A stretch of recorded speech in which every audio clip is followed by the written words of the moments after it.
Is yeah. Mm-hmm. Just posted in Neon's kick chat. Free Palestine from ain't nobody is on here. Wait, is Adin Ross saying free Palestine now because Drake said it?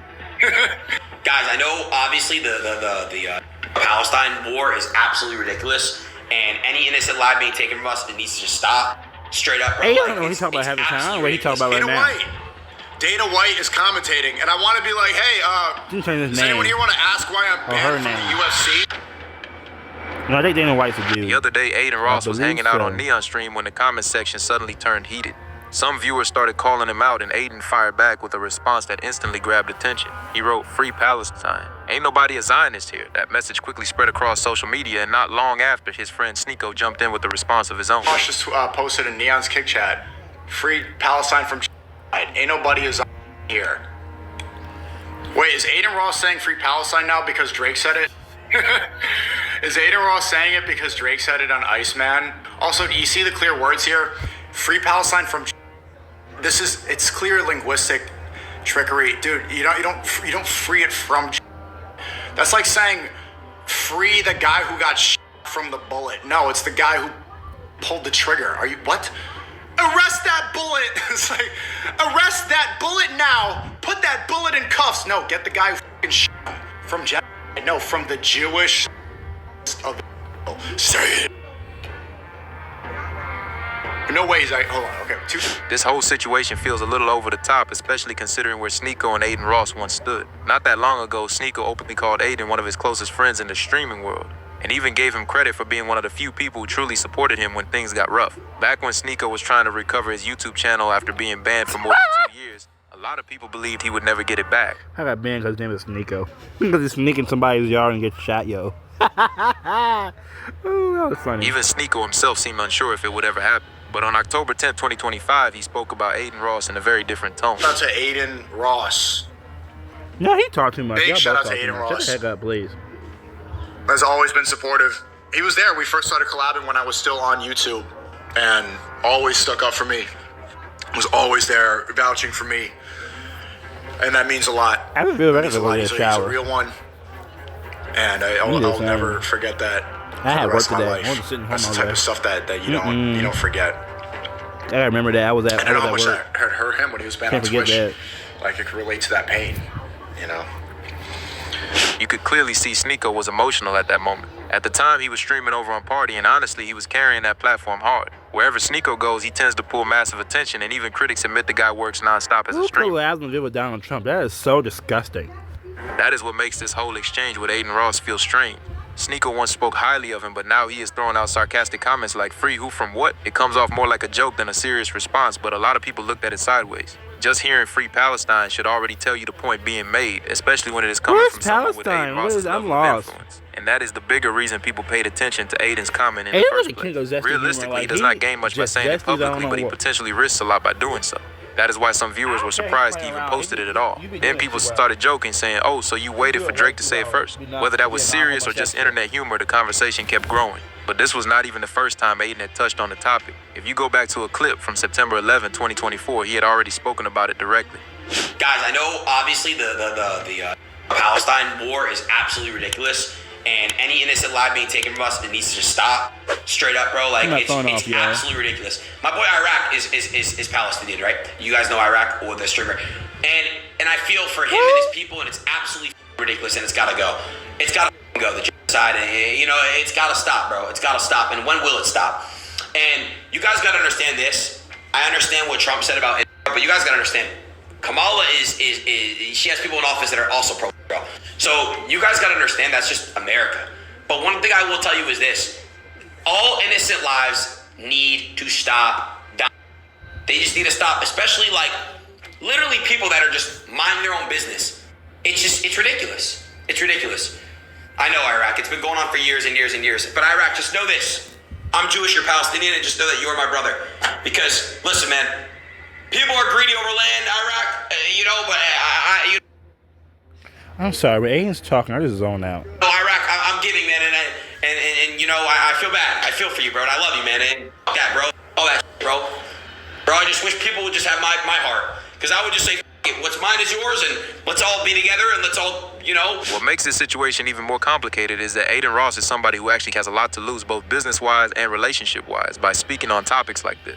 He has connections with major figures, including people like Robert Kraft, and he moves in circles that are completely opposite from the group Sneako often criticizes or claims are targeting him. That is why some people were shocked to see Sneako still aiming shots at Adin anyway. And honestly, you can understand why Adin might never fully reconnect with him after this. The tension already seemed to be building, especially after Sneako got banned from attending UFC events. Sneako reportedly ended up on a list alongside several controversial names, including Dylan Dennis. And to be fair, Dylan Dennis had already been involved in major incidents around combat sports events, including throwing a chair through a bus window during a chaotic confrontation behind the scenes. That situation got out of control fast, so people understood why restrictions were put in place there. But seeing Sneako grouped into that same category raised a lot of eyebrows. What makes it even stranger is that Sneako had attended UFC-related events not too long before that. He had been around major personalities, including figures connected to Rumble and even the former president at one point. So from his perspective, getting cut off probably felt personal. Meanwhile, Neon appeared to bounce back. There were rumors he had been soft-banned at one stage, but then he showed up at the Brand Risk UFC event anyway, which made people think whatever restrictions existed had been lifted. That only added more fuel to the conversation online. Then Sneako started getting questioned by his own audience. People kept asking him, why weren't you at Brand Risk? Everybody else was there. And once those comments started piling up, the situation between him and Adin seemed to get even more tense. Dana White is commentating, and I want to be like, hey, does anyone here want to ask why I'm banned from the UFC? Is anyone here going to be like, hey, Dana White, why is Sneako being treated like the boss? There's 8 people banned from the UFC. Dana White says that he doesn't ban people. The ban list is me, Dylan Dennis, and 5 MS-13 members. And it's like the cartel. Sneako and Dylan Dennis. Sneako did it. I don't know what I did. And then you're watching. I see a little clip in a video when Kyson and I should walk past Sneako. Then Sneako got offended by that. I don't know, something like that. I can't remember. Like, okay, you know what? No one's gonna ask. No one's gonna ask. Is anyone gonna be there and ask Sean Strickland, hey, are you ever gonna do that podcast that you said you were gonna? No, I mean, no one's gonna bring it up. So it's just. It's a funny reminder because I'm scrolling through all over my timeline and people are like, Sneako, go! Are you gonna go to Brand Risk? Are you gonna go to Brand Risk? Please stop being the backwards talking Tokyo Tony knockoff. It's like the last one I went, didn't you remember what the security guard said? Like, why are we doing this? Why are we doing this? This is where the situation starts getting really complicated. Dana White and Hunter, who helps run UFC events behind the scenes, were heavily involved with the Bob Menery versus Johnny Manziz event. They were even doing commentary for the fight card, and on top of that, they reportedly helped Adin Ross by giving him access to the venue space when things almost fell apart at the last minute. Originally, Adin was supposed to hold the event in Florida, but that plan reportedly hit a wall with the Athletic Commission. According to the discussion around it, there were concerns tied to Ben Adon being involved, especially regarding commentary duties, and it sounds like that became part of the issue. Because of that, Adin had to scramble and figure something else out fast. That is where Dana and Hunter stepped in. They helped make the event happen, which only reinforced how strong Adin's relationship is with both of them. So when you look at the bigger picture, it becomes obvious who carries more weight in Adin's business world. Is it Sneako or is it the UFC executives helping save major events for him at the last second? The answer is pretty clear. That is why some people felt Sneako pushing the why is Sneako banned angle put Adin in a difficult spot. He's not showing his zesty moments because he like being zesty. While also trying to maintain relationships with people who had just helped him in a huge way. And the truth is, nobody fully knows what happened behind the scenes. The exact reason for the UFC ban has never really been made crystal clear publicly.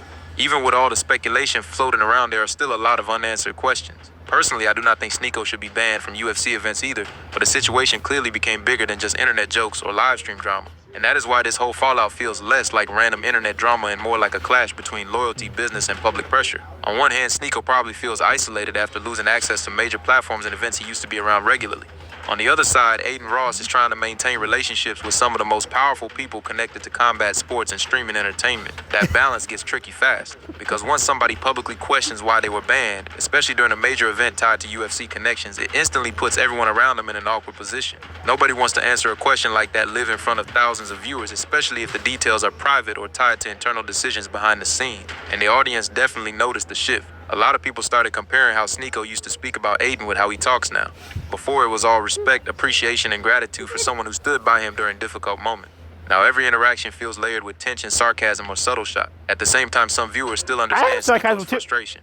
From his perspective, he likely sees other creators getting welcomed back into spaces while he continues getting left out. Seeing people like Neon appear at major UFC-related events probably only made that feeling stronger. Whether that frustration is justified or not, it clearly started spilling over into his public comments and streams. And once fans began picking sides online, the entire situation got amplified even more. Every clip, every tweet, and every live stream moment started getting dissected by people trying to figure out whether this friendship was already finished behind the scenes. Like Sneako is even banned from Australia at this point. And personally, I do not think somebody should be banned from an entire country over internet controversy. But at least in that situation, there was a public explanation people could follow. Australian media outlets reportedly highlighted multiple clips and statements he had made. The story spread across national news, and then officials acted after public backlash started building. Whether people agree with it or not, you can at least understand the chain of events there. The UFC situation is different because there has never really been a clear public statement explaining what happened. No detailed reasoning, no official breakdown, nothing like that. So naturally, people keep speculating and trying to connect dots on their own. But even then, that is not Adin Ross's responsibility to answer. If that is really your friend, putting him on the spot publicly about a sensitive issue tied to powerful business relationships is a tough move. Because once those questions start getting asked live in front of an audience, Adin almost has no choice but to respond somehow, whether he wants to or not. And it's Dana White. Dana White is commentating, and I want to be like, hey, God, you can mention his name is anyone for here want it. to ask why I'm banned from the UFC? Is anyone No, never did, never wanted to. here going to be like, hey, Dana White, why is Sneako being treated like the Boston Bomb? There's 8 people banned from the UFC. Dana White says that he doesn't ban people. The ban list is me, Dylan Dennis. So Adin basically saw all of that, brushed past it, and kept moving, and honestly, that was probably the smartest way to handle it. Because realistically, what was he supposed to say at that moment? Anything he says publicly turns into a headline immediately. Now, some people might ask, why didn't Neon speak up about it? But the reality is a lot of creators are focused on protecting their own position too. These events are tied to networking, business opportunities, and industry relationships. Most people are not trying to risk that by stepping into somebody else's controversy. And honestly, you also have to ask why Sneako would even want to be there in the first place. Events like this are packed with major streamers and creators from platforms like Twitch and Kick, and a lot of those personalities already have issues with him. Some of them may still remember past comments, old live stream clips, or situations where they felt he took shots at them publicly. Whether intentional or not, those tensions do not just disappear overnight. That is why it would have been difficult for Adin Ross to potentially damage relationships with people who have supported him and helped him behind the scenes multiple times already, especially when those same connections have continued sticking by him through different controversies and business challenges. Then when the conversation shifts into sarcastic jokes, subtle pressure, I had a conversation. Why do people think... Never mind. Comments like the Drake comparison, it is easy to see why Adin might start feeling like he is being tested publicly. From his perspective, it probably starts looking less like genuine frustration. Why is Donald Trump so crusty? Gosh. And more like somebody trying to corner him in front of an audience. And honestly, Adin has every reason to feel that way because their priorities are clearly not aligned anymore. Look at someone like Neon. His focus is becoming one of the biggest entertainment streamers online. Adin Ross is aiming for something even larger. He is trying to build an entire company and expand his brand long term. And when you are operating on that level, there are employees, partnerships, sponsors, and entire business plans depending on those relationships staying intact. That changes the way you move completely. Once a creator starts building a real company instead of just streaming for views, every public interaction carries more weight.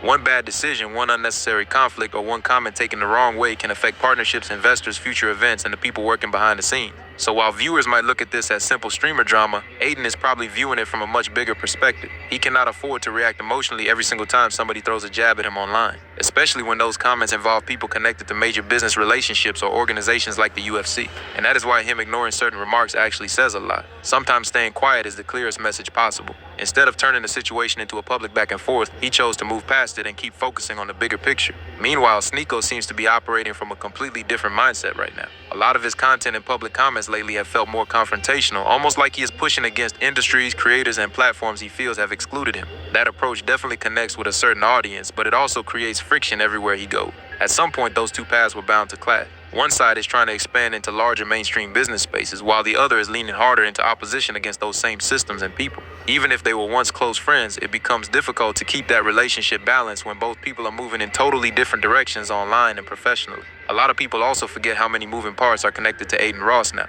The fighters, the event staff, the creators involved, and the business partnerships around these productions all rely on these events succeeding so they can get paid. That adds a completely different level of pressure compared to somebody who is just streaming independently. And with Sneako, it is honestly harder to pinpoint exactly what his long-term streaming direction is right now. It feels like he moves through different phases depending on what he is passionate about at the time. There was the Ye era where he was heavily invested in that whole conversation and culture space. Then there was the period where he was traveling through Southeast Asia, which honestly made for some really interesting content. A lot of people overlook those streams, but they showed a different side of him. The issue is that content like that does not always explode online the same way drama clips or debates do. A big part of that comes down to the people love drama. You can be a video you fight in the mall.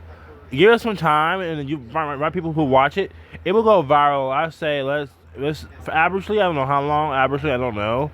Let's say, for example, it takes a month and another month and a month and a half and something days to get viral. It goes to 4 views, and then what I just said after that time comes, it goes to 2.8 million views. You got 95K likes, 112 comments, and one dislike. It gets over 189 YouTubers react to it. Way past 189 YouTubers react to it. And then they're loving the drama. More they react, they're giving it clout because it's getting popular off their most popular videos off their channel, and then they're getting the clout, and then they're recording it and posting online. People can watch it, and they can go watch the actual video, and they get the original video from them and all that. The link description below, and all that stuff like that. They're getting the clout and everything. Audience he has built over time and how clipping culture works on social media. Travel content and slower paced experiences usually do not spread as aggressively unless there is controversy attached to them. And most of the people clipping Sneako's content are already connected to his community in some way. There is not a huge outside ecosystem of creators reposting his streams unless he is directly interacting with bigger streamers or trending personalities. That puts him in a pretty unique position online. Which brings everything back to the core issue here. Their goals are just not aligned anymore. Adin is focused on entertainment, large-scale events, and building a media company. Sneako has shifted much more into political commentary and ideological discussions. He is endorsing candidates now, talking about figures like Thomas Massey and diving deeper into political conversations during streams. Then there are these random internet moments where he starts discussing politicians proposing things like taxes tied to subscription platforms, and the conversations just spiral into chaos. Some of it ends up being genuinely funny because the streams bounce between serious political debates and completely absurd internet topics within minutes. Honestly, for people outside the United States, American politics probably looks like pure entertainment at this point. They are probably watching from overseas thinking, this feels less like government and more like a reality TV series. Some of these political storylines are so chaotic that they probably look more dramatic than half the shows on Netflix. And from Adin Ross's perspective, he is probably sitting there wondering, what is going on with this guy lately? Because a lot of this could have easily been handled privately instead of becoming public stream content. That is why asking somebody else to publicly investigate or explain your ban feels like a massive request, especially when that person already has major business relationships to protect. It puts Adin in a position where no matter what he says, somebody is going to be upset afterward. Hey, yo, this week only, all pizzas are half off at Domino. Oh my gosh, no advertisement. Domino Pizza got advertisement on my freaking channel. If I can mention that in the bottom of the video. Extreme content. That is why asking somebody else to publicly investigate or explain your ban feels like a massive request, especially when that person already has major business relationships to protect. It puts Adin in a position where no matter what he says, somebody is going to be upset afterward. And to be fair, Sneako did compliment the brand risk event. I'm gonna he watch acknowledged Empire that it was now. successful and gave credit where it was due. So it is not like every comment coming from him was negative. But even with that, it still feels Taraji P. Henson? Where you at, Taraji P. Henson? Tiffany Haddish? hard to picture him fitting naturally into that environment right now, considering the direction his content has taken lately. At the same time, what makes Sneako different from most streamers is that he never stays locked into one lane for too long. One minute he is talking politics, the next he is traveling internationally, then suddenly he is involved in internet drama, cultural debates, live stream collaborations, or commentary on completely unrelated topics. He constantly bounces between worlds, and that unpredictability is part of why people keep watching him in the first place. That unpredictability is also probably why his relationships with other creators can become unstable over time. When somebody constantly shifts between entertainment, politics, controversy, and commentary, the people around them never fully know what version of that person they are going to get publicly. One stream might be completely calm and reflective, and the next turns into headlines all over social media. Meanwhile, Adin Ross has been trying to position himself differently. He still leans into chaotic entertainment sometimes, but there is clearly a stronger focus now on long-term business moves, networking, and building events that attract massive audiences. Those goals require stability, especially when major brands, executives, fighters, and creators are all attached to the project. So when Sneako brings public pressure into the mix, even if he is joking at times, it creates tension that does not really help anybody involved. And honestly, that is probably why Adin chose not to fully engage with it. Responding emotionally would only drag the situation further into the spotlight. They got drama going on, then okay. If it's been over. Just saying, I'm just saying in general. At this point, it feels like both of them are just moving in completely different directions, even if there is still some level of respect left underneath all the awkwardness and public back and forth. But trying to pull Adin Ross into a political situation like this just feels unnecessary, especially when Adin already knows some people in his own circle might look at him differently for even touching these topics publicly. That is part of why the whole situation became so awkward in the first place. Sneako also claimed at one point that he had been banned from Brand Risk and said he tried to attend a previous event but was not allowed in. But later on, it sounded like there may have been some kind of miscommunication with security, because it was eventually clarified that he actually was not banned from the event itself. In fact, about a day later, Sneako reportedly confirmed that he was not banned from Brand Risk after all. And honestly, a lot of people were confused by that whole situation. Even I originally thought he had been banned because that was the narrative spreading online at the time. Then the story shifted again, and suddenly it became, well, I was not banned, I just decided not to go. At that point, it is hard to know exactly what happened behind the scenes. But honestly, it was probably for the best that he stayed away anyway. With Dana White there, UFC connections involved, and everything surrounding the rumors about event bans showing up could have created an even bigger scene than what already happened. Still, the entire situation has been wild to watch unfold, especially considering how close Sneako and Adin Ross once seemed publicly. Let me know what you think in the comments. Do you think this friendship can still be repaired, or are they moving in completely different directions now? Make sure to like, subscribe, share, and turn on notifications so you do not miss the latest I won't. drama and updates. He's leaving anyway, so bye, y'all.